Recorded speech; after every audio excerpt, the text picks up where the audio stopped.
Recipe என்னன்னு பார்த்தீங்கன்னா banana பன்னீர் பால். இது எப்படி செய்யணும் தெரியணுமா? அப்போ வீடியோ லாஸ்ட் வரையும் பாருங்கள்.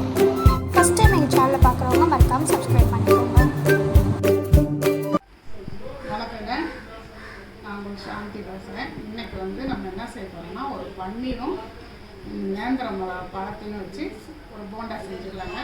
அது எப்படி செய்யலாம்னு வாங்க பார்க்கலாம். நேந்திரம் பழம் இட்லி குண்டாலில் ரெண்டாக அரிஞ்சு அப்படியே தோலோடு அவிச்சு எடுத்துக்கோங்க. அவிச்சு எடுத்துகிட்டு இந்த மாதிரி நறுக்கி எடுத்துக்கிட்டேங்க. ஒரு பன்னீர் பாக்கெட் எடுத்துக்கிட்டேன். கொஞ்சம் கார்ன்ஃப்ளவர், பச்சரிசி மாவு, மைதா மாவு கொஞ்சம் கலந்து வச்சுருக்கேன். உப்பு, ஒரே ஒரு வெங்காயம், கொஞ்சம் கோஸு, ஒரு கேரட்டு, 2 பச்சை மிளகா, கருவேப்பிலை, கொத்தமல்லி அரிஞ்சு வச்சுருக்கிறேன். இப்போ எல்லாத்தையும் தேவையான அளவு சால்ட். இப்போ எல்லாமே மிக்ஸ் பண்ணிக்கலாம். இது இட்லி சட்டியில் வச்சு அவிச்சு எடுத்துருக்குறேங்க. இது இந்த மாதிரி நல்லா உதுத்தி எடுத்துக்கலாம்.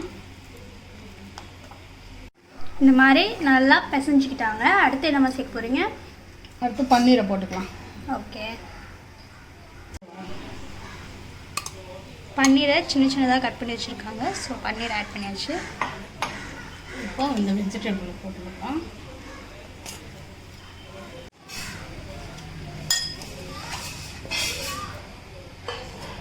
அடுத்தது நம்ம இந்த கார்ன்ஃப்ளவரு இதெல்லாம் போட்டுக்கலாம். 3 கலந்து வச்சுருக்கோங்க. 3 சேர்ந்து 3 டீஸ்பூன். இப்போ தேவைக்கேற்ற உப்பு போட்டுக்கலாம். கொஞ்சம் கஸ்தூரி மேத்தி போட்டுக்கலாங்க, 1 ஸ்பூனு.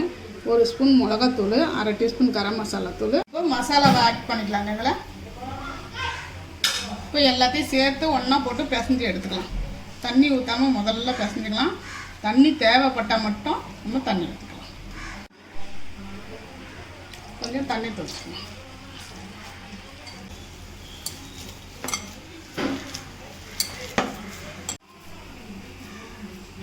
இந்த மாதிரி பால் போட்டு இந்த மாதிரி ஊற்றி வச்சுக்கிட்டா ஈஸியாக போட்டு எடுத்துடலாம். இது மாதிரி பிள்ளைங்களுக்கு போட்டு கொடுங்க. வெறும் வாழைப்பழம்னா அது சாப்பிடாது. இந்த மாதிரி நம்ம செஞ்சு கொடுத்தா டேஸ்ட்டாகவும் இருக்கும். இது நல்லா ரொம்ப ஹெல்த்தியும் கூட.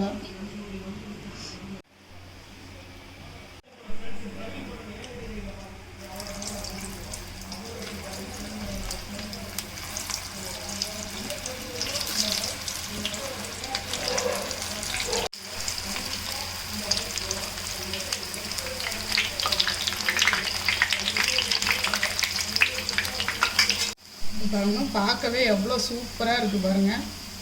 வாழைப்பழ போண்டா, பன்னீர் பனானா பாருங்க. இது சூப்பராக இருக்குது பாருங்கள். சாப்பிட்றதுக்கும் அவ்வளோ டேஸ்ட்டாக இருக்குங்க. இது